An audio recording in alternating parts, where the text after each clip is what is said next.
Guys আমার ব্লগে আসছো গাইস। ব্লগে আমরা এখন বেরিয়ে পড়েছি রথে। এটা হচ্ছে মিষ্টু, দেখো আজকে আমার তুরাই চুল কেটে দিয়েছে। হ্যাঁ গাইস আমি ওর চুল কেটেছি গাইস। বয়ফ্রেন্ড কার চেহারাটা দেখা। আজকে আমার ব্লগে তুমি আসতে চলেছো।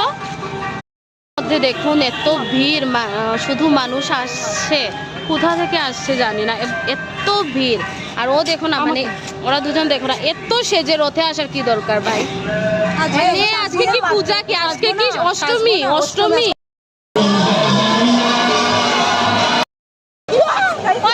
আমার ব্লগে কিছু বলে যাও না প্লিজ, একজন একজন করে বলো, এক্সপিরিয়েন্স বলো রথে। আমার সেটা নষ্ট হয়ে গেছে। এক্সপিরিয়েন্স বলো রথে। তোমার এক্সপিরিয়েন্সটা ভালো বান্ধবী পেয়েছি না, আমার যে জুতাটা ছিঁড়ে গেছে না, তার জন্য আমার জন্য ফেভিকুইক আনতে গেছে ভাই। মানে ওই ফেভিকল স্টেপ নিয়ে এসেছে ফেভিকল। আমি ফটো দিছিল এক্স এর সাথে ফটো, আর এক্স কে গুল্লি মারো। এখন জাস্ট প্রেজেন্টের দিকে ফোকাস করো শ্রীজি। এক্স এর কথা আর মনে রাখো না।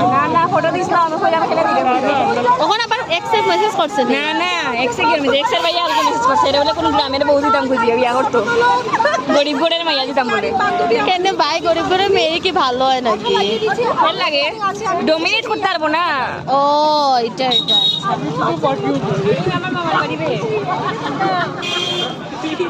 ভাই, এদিকেও ব্লগ চলছে ভাই, এদিকেও बहुत बड़ा पाप